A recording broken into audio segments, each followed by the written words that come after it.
grade. Could you show a somersault right now?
Low Earth orbit is between 99 miles and 1,200 miles away.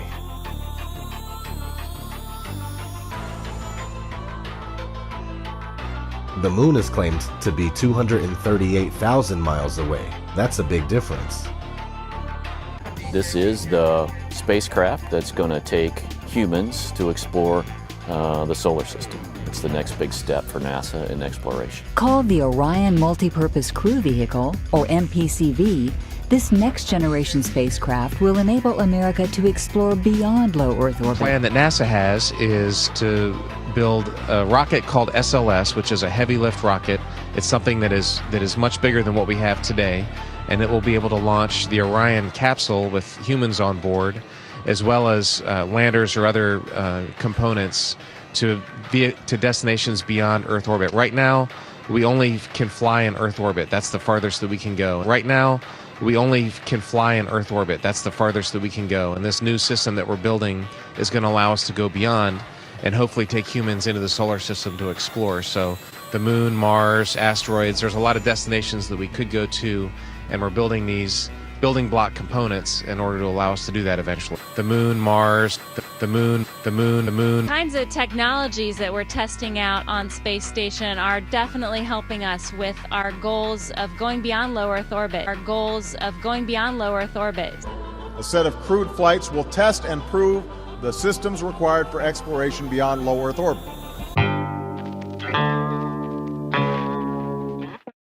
It was all recorded on these telemetry tapes. So where is this hard evidence? I haven't seen anything that indicates the telemetry data is even in existence, and as I said, even if we had it, we don't have the machines to play it back. But your own research has shown the telemetry data is missing. That's right. Could this be true? Mankind's first interplanetary exploration and the original science data is missing? 11, this is Houston, radio check, over. If it's anywhere, it should be here at NASA's Goddard Space Center in Maryland, home to the National Space Science Data Archives. This film you're making now, what is it? This is a film trying to prove that Apollo 11 happened. Does it have a name? I mean, do you have a name for it yet, or I'm calling it Did We Go? Did we go? Okay. Doesn't have it either. The Smithsonian doesn't have it. Johnson doesn't have it. Right. We've been unable to track it down. I mean, we don't know where this telemetry data ended up, and we don't know what path it may have taken. So, unfortunately, I'm afraid I can't really give you much of a clue as to where this data ended up and whether it still exists or not.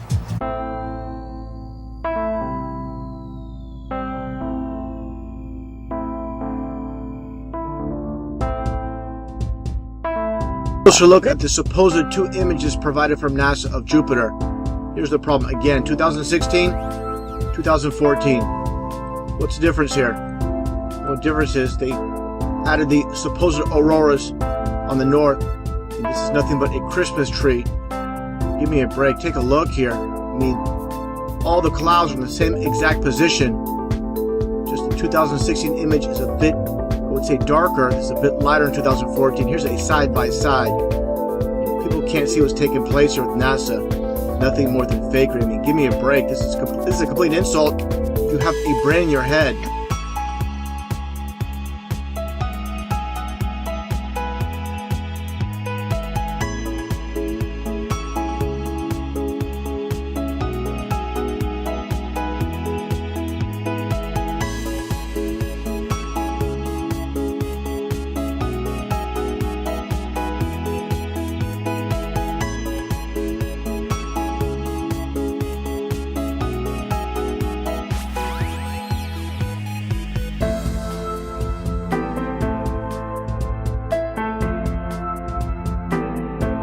So I keep digging a little bit deeper, and I finally get underneath this cloud cover here, and a few images pop up. And I say, oh, images, what are they? Well, this is what you got, which I'm sure that looks familiar to you, right?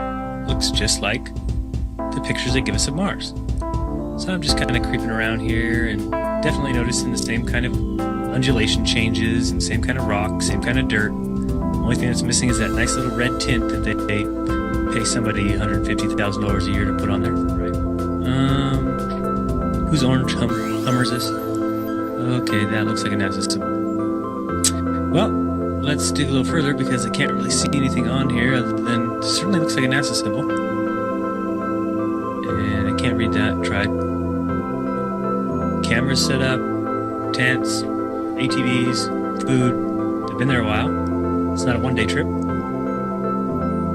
Antenna set up out in the middle of nowhere in Greenland. Another ATV, a leveler equipment. So I'll keep kind of going through here and see if it. What the?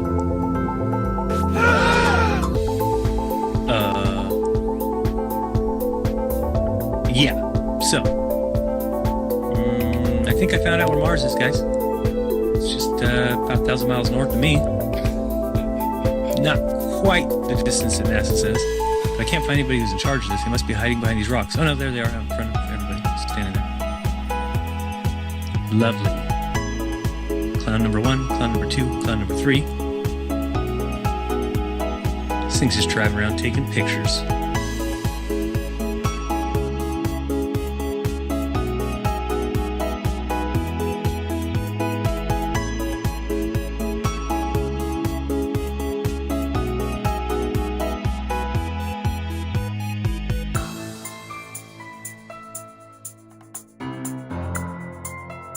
Simmons' job is... It's primarily taking data and making pictures out of it. That's what this is, a composite of data sets from several different instruments translated into a picture.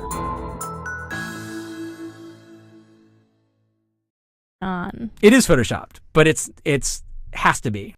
Then there was another layer to sort of simulate the atmosphere. And then there's this little bright spot. It's called the specular highlight. So it's the reflection of sunlight off of water. Those are the pieces, but you can't just slap them all together. It just didn't look realistic. It looks kind of flat, looks kind of flat, looks kind of flat, or the clouds are sort of too see-through. So I just hit Command Z a lot. There's artistry to creating the world.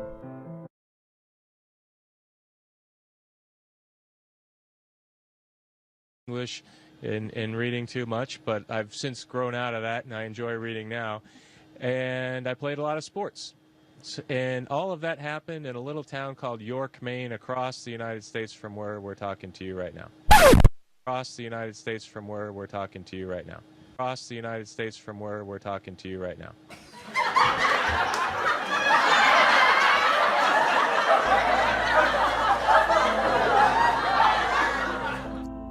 And let's enlist the help of a friend, Paxi. You might know her.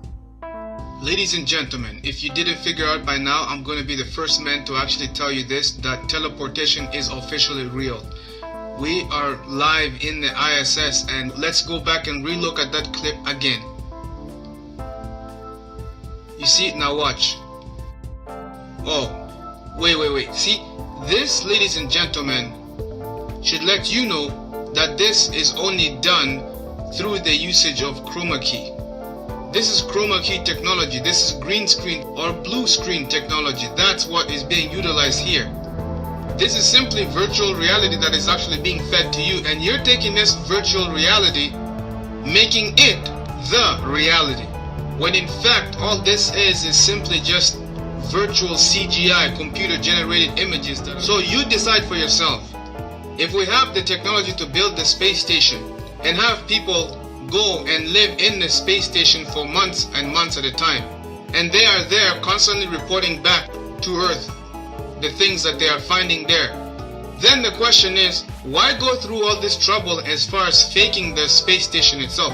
Why go through the trouble of faking these people in space who are supposed to be the astronauts who are in space and have their arms disappear from the screen just like that? Why have that? Why go through all that trouble? So this video is an astronaut explaining the mission. It's not like practice footage or anything. Watch closely. Our Dan sat in the pilot seat during this operation, sort of monitoring the motion of the vehicle, making sure that it was steady and that there were very few vibrations of any sort. Here's a picture of the INSAT actually being deployed from the spacecraft. You can see that the deploy went very smoothly. At the moment of... Did you see it? In the background? There was a guy in the background, man. I'm not kidding you. You can't deny that that's someone in the background. There's a guy moving in the background. Here, watch it again. Watch it closely. I looked up, or I tried to look up the size of this rocket. I found this picture. You can see it's massive. So if that rocket is in space and if there's a guy in the background in that footage, that means that there are like giants, like insane big giants floating around in space looking at NASA. That's probably why they don't dare to go back to the moon and why they hide so much stuff. Space is full of giants. An explosion. Velocity 2,900 feet per second, altitude 9 nautical miles, downrange distance 7 nautical miles. This is not standard. This is not something that is planned, of course. I can see a solid rocket booster has broken away from Shuttle Challenger. That's what you're looking at in the middle of your screen. I cannot see the shuttle itself. In 1986, the Shuttle Challenger exploded about 74 seconds after takeoff, killing all 7 astronauts inside. Or did it?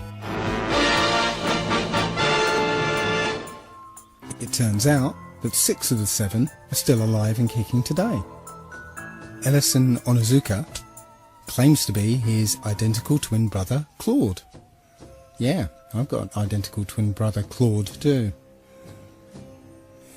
The Challenger pilot, Mickey Smith, hasn't even bothered changing his name. He's now Professor Michael J. Smith of University of Wisconsin. Now, Krista McAuliffe was a bit of a sneaky one. She was the Challenger payload specialist, quite famous for being a teacher. It turns out during her astronaut days she was using her middle name, Krista, and now she goes by her first name, Sharon, and she's a Syracuse law professor. The Challenger commander, Francis Richard Scobie, is now Dick Scobie, which sounds like a rather unpleasant disease, CEO of Cows in Trees Limited.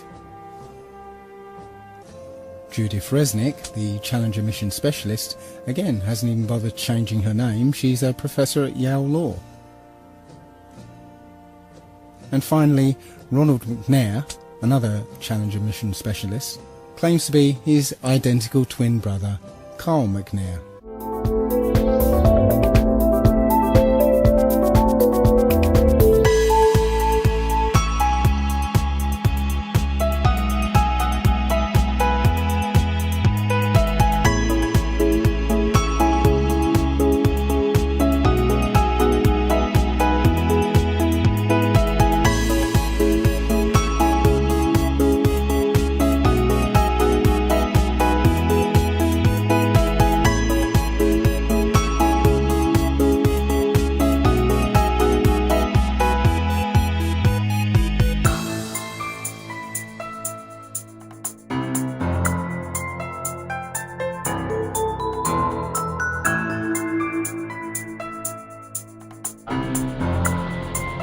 Dragging a little bit, but I don't want to fire the gun. Okay, I'm separated from the spacecraft. Ed White is flying at 17,000 miles per hour, 200 miles above the Earth. Okay, I'm out. If the spacesuit fails, the difference in pressure will kill him instantly. This could be a serious problem because you don't want your stop-motion toy to die in space.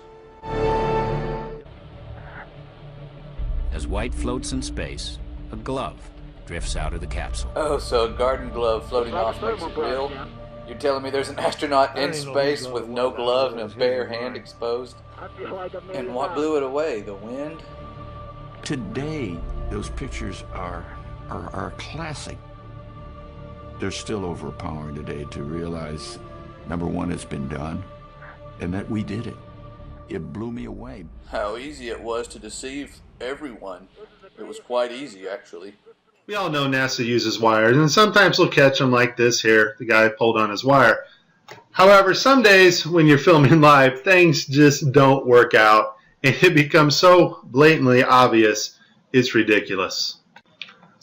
So, in this clip, they're talking, live feed, and we have a astronaut go by us in the background, obviously trying to give it a more realistic, spacey, station busy effect.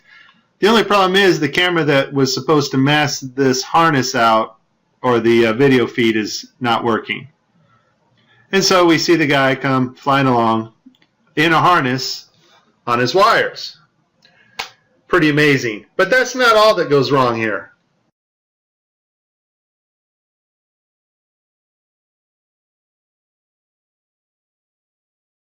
Channel in 3D space. It's virtual reality.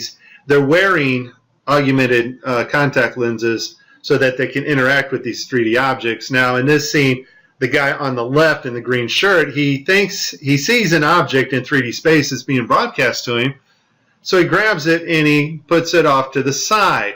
He's looking straight ahead because he's looking at an object rotating in front of him, but the video channel is down that is supposed to show the viewers what we're supposed to see, and so we don't actually get to see the object that he is seeing. And I would just sum this up as a very terrible, bad, horrible day for NASA doing live feeds. As much fun as this was, there is a time coming when you and I will not be able to tell the difference.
I know what you're thinking. So, NASA is fake, big deal. How does this affect me? Blah, blah, blah. Or you're thinking, no, there's no way my heroes could be lying to me. There's no way that this whole world is in on this big scam. This is just too much. And that's what I would have thought too. But here is what they are hiding and why NASA formed in the first place. Pay attention. Admiral Byrd, you've been to both the North Pole and the South Pole. Is there any unexplored land left on this Earth that might appeal to adventurous young Americans? Yes, there is. And not up around the North Pole, because it's getting crowded up there now, because they find out it's really usable, not only to live in, but militarily. But strangely enough, there's left in the world today an area as big as the United States that's never been seen by a human being. And that's beyond the pole on the other side of the South Pole from Middle America.